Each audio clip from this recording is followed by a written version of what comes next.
مسجد معظم کوفہ میں موجود ہوں۔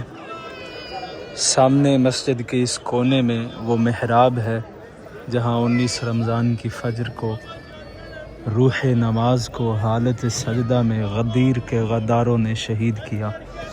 وہ محراب جس میں امیر المومنین کے سر اقدس کو شگافتہ کیا گیا۔ مسجد کے وسط میں یہ تالاب ہے جہاں سے طوفان نوح کا آغاز ہوا تھا۔ یہ وہ تالاب ہے۔ ہر نبی ہر ولی اس مسجد میں نماز پڑھنے کے لیے آیا۔ مسجد کے اس کونے میں جو آپ کو گنبد نظر آ رہا ہے، اس گنبد کے نیچے قبر ہے جناب مسلم بن عقیل کی۔ جناب مسلم کے ساتھ ہی مرکز ہے جناب مختار ثقفی کا، اور یہ جو گنبد ابھی دوبارہ سے رینوویشن ہو رہی ہے، اس کے نیچے قبر ہے جناب ہانی بن عروہ کی۔ اس کے علاوہ مسجد میں اکثر انبیاء کے مصلی ہیں، مثلا یہ جہاں پہ ابھی اعمال کر رہے ہیں، یہاں پہ رسول اللہ جب شب معراج کے لیے جا رہے تھے۔ اس سے آپ مسجد کی عظمت کا اندازہ کریں، پیغمبر معراج کے لیے جا رہے تھے، جبریل سے کہا جبریل پہلے ہم مسجد کوفہ میں جائیں گے، نماز پڑھیں گے، اس کے بعد معراج کے لیے۔ تو شب معراج پیغمبر ختمی مرتبت اس مقام پہ آئے، نماز ادا کی، اس کے بعد معراج کے لیے گئے۔ آگے اسی سے آگے حضرت آدم کا مقام ہے، اس کے ساتھ حضرت جبرائیل، اور دو اہم مقام جو آج کی ویڈیو میں اصل میں زیارت کروانا چاہ رہا تھا۔ اس کے علاوہ جب آپ اندر جاتے ہیں، وہیں محراب امام علی علیہ السلام کے ساتھ ہی مقام امام زین العابدین ہے، مقام امام جعفر صادق ہے، مقام امام جعفر صادق وہ ہے جناب مسلم بن عقیل کی زری کی طرف جب آپ داخل ہوتے ہیں تو یہاں پہ مقام امام جعفر صادق ہے۔ وہاں اندر مقام نوح ہے، باب السدہ ہے، اور وہ دروازہ جو مولا علی علیہ السلام کے گھر کے ساتھ ملا ہوا ہے، مولا کے گھر کی طرف کھلتا ہے۔ امیر المومنین جب نماز کے لیے مسجد میں آتے تھے تو اسی دروازے سے آتے تھے۔ باب الصوبان کا معروف واقعہ کہ اس دروازے سے سانپ داخل ہوا، جن تھا سانپ کی شکل میں آیا، امیر المومنین سے مسئلہ دریافت کیا، واپس چلا گیا اس دروازے پہ۔ ایک تفصیل سے ویڈیو پہلے میں بنا چکا ہوں، اسی چینل پہ رکھی ہوئی ہے مسجد کوفہ کی، اس میں یہ سارے مقامات ڈیٹیل سے بتائے ہیں۔ آج کی ویڈیو میں جو دو مقامات بتانا چاہ رہا تھا وہ یہ ہیں، وہ سامنے ہے دقت القضاء، قضاء نکلا قضاوت سے، یعنی فیصلے کرنا۔ اس مقام پہ بیٹھ کے مولا امیر المومنین لوگوں کے فیصلے کرتے تھے۔ اکثر یہ جو آپ مولا کے فیصلے سنتے ہیں وہ مولا نے اسی مقام پہ بیٹھ کے کیے ہیں۔ یہ مقام دقت القضاء، یہ دقت القضاء، اور یہ ساتھ مقام بیت التشت ہے۔ یہاں پہ مولا کا وہ مشہور معجزہ، امیر المومنین یہیں دقت القضاء پہ بیٹھے لوگوں کے فیصلے کر رہے تھے کہ کچھ لوگ شام سے امیر المومنین کی بارگاہ میں آئے۔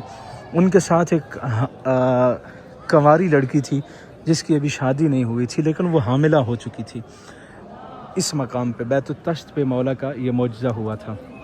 وہ اس بچی کو ساتھ لے کر امیر المومنین کی بارگاہ میں آئے۔ انہوں نے کہا یا علی، اس نے ہماری خاندانی غیرت پہ دھبا لگایا، اس کی شادی ابھی تک نہیں ہوئی اور یہ حاملہ ہو چکی۔ مولا نے اسی مقام پہ مقام بیت التشت پہ پردے کا اہتمام کروایا اور کہا کوفہ کی مشہور دائیوں کو بلایا جائے۔ کوفہ کی مشہور دائیوں آئیں، مولا نے کہا پردے کے پیچھے جا کے دیکھو آیا یہ واقعاً حاملہ ہو چکی ہے۔ انہوں نے جا کر دیکھا اور انہوں نے کہا امیر المومنین یہ بچی تو واقعاً حاملہ ہے۔ مولا نے کہا آؤ اب میں تمہیں دکھاؤں کہ اللہ کا معین کردہ خلیفہ کیسے لوگوں کے فیصلے کرتا ہے۔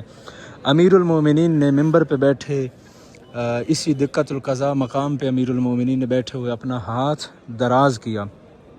جب ہاتھ بڑھایا تو امیر المومنین کے ہاتھ میں کیچڑ مولا نے ایک تشت میں رکھا، اسی وجہ سے اس مقام کا نام بیت التشت ہے۔ مولا نے وہ کیچڑ ایک تشت میں رکھا، کہا پردے کے پیچھے لے جا کر اس لڑکی کو اس تشت میں بٹھاؤ۔ جب اس لڑکی کو اس تشت میں بٹھایا گیا تو اس کے شکم سے ایک جونک نکلی اور وہ اس کیچڑ میں آ گئی۔ آپ کو پتہ ہے جونک پانی میں کیچڑ میں رہتی ہے، جیسے اس نے کیچڑ کی خوشبو محسوس کی تو وہ فوراً اس کیچڑ میں آ گئی۔ لوگ حیران پریشان، مولا ماجرا کیا تھا؟ امیر نے بتایا کہ یہ بچی کچھ عرصہ پہلے ایک تالاب میں نہا رہی تھی، ایک جونک اس کے شکم میں چلی گئی، اندر خون چوس کے اس کا حجم اتنا بڑھ گیا، ایسا لگنے لگا کہ گویا یہ لڑکی حاملہ ہو چکی ہے۔ اس نے کوئی گناہ نہیں کیا، اس سے کوئی ایسی غلطی سرزد نہیں ہوئی، بس وہ جونک اس کے شکم میں گئی اور اس کا حجم اتنا بڑھ گیا لگنے لگا کہ یہ بچی حاملہ ہے۔ تو یہ معجزہ مولا امیر المومنین کا، مولا کا یہ فیصلہ اس مقام پہ ہوا۔ اس کے علاوہ جو آپ مشہور مولا کے فیصلے سنتے ہیں وہ زیادہ تر فیصلے امیر المومنین نے اسی مقام پہ بیٹھ کے کیے۔ جناب مسلم بن عقیل کا مرکز ہے، اور مسجد کوفہ کی یہاں بیک سائڈ پہ وہ دار الامارہ ہے، قصر الامارہ، جس میں ابن زیاد ملعون بیٹھا تھا اور علی زادیوں کو قیدی بنا کر اس قصر الامارہ میں پیش کیا گیا، اور جس کی چھت سے جناب مسلم کو گرا کے شہید کیا گیا۔ ایک اور چیز، عموماً اس چیز کے بارے میں لوگ جو ہے وہ غلط تصورات رکھتے ہیں کہ یہ کوئی مقام ہے۔ یہ سامنے آپ کو ایک مینار نظر آ رہا ہوگا، ایک عمود نظر آ رہا ہے، یہ ساعت الشمسیہ اس کے اوپر لکھا بھی ہوا ہے۔ ابھی جب یہ اس زمانے کی بات ہے جب گھڑی ایجاد نہیں ہوئی تھی، تو نماز کا زوال کا وقت معلوم کرنے کے لیے ساعت الشمسیہ، یہ جو مینار ہے، یہ جو ایک پلر ہے، یہ جو عمود ہے، اس کی مدد، اس کے ذریعے سے لوگ جانتے تھے کہ زوال کا وقت ہوا ہے، یعنی اس کے سائے سے پتہ چلتا تھا، جب سایہ ڈھل جاتا تو پتہ چلتا کہ زوال کا وقت جو ہے وہ ہو چکا ہے۔ تو وہ سامنے جناب مسلم بن عقیل، سب کی جانب سے سفیر حسین، ثقۃ الحسین، ابن عم الحسین، جناب مسلم بن عقیل باب الحوائج کی بارگاہ میں نائب زیارت ہوں۔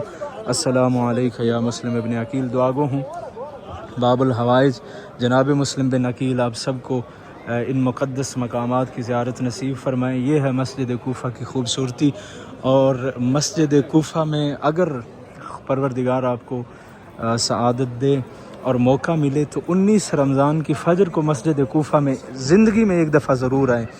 کھچا کھچ بھرا ہوتی ہے یہ مسجد، بھری ہوتی ہے مومنین سے یہ مسجد کیا، باہر بھی کوفہ شہر بھرا ہوتا ہے زائرین سے۔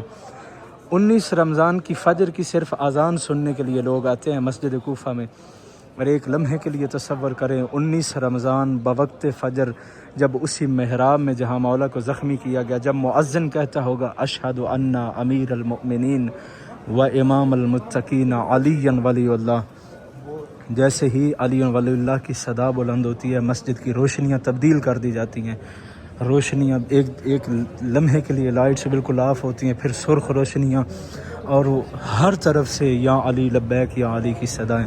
مولا آپ سب کو یہ عظیم لمحات اس عظیم مسجد میں نصیب فرمائیں۔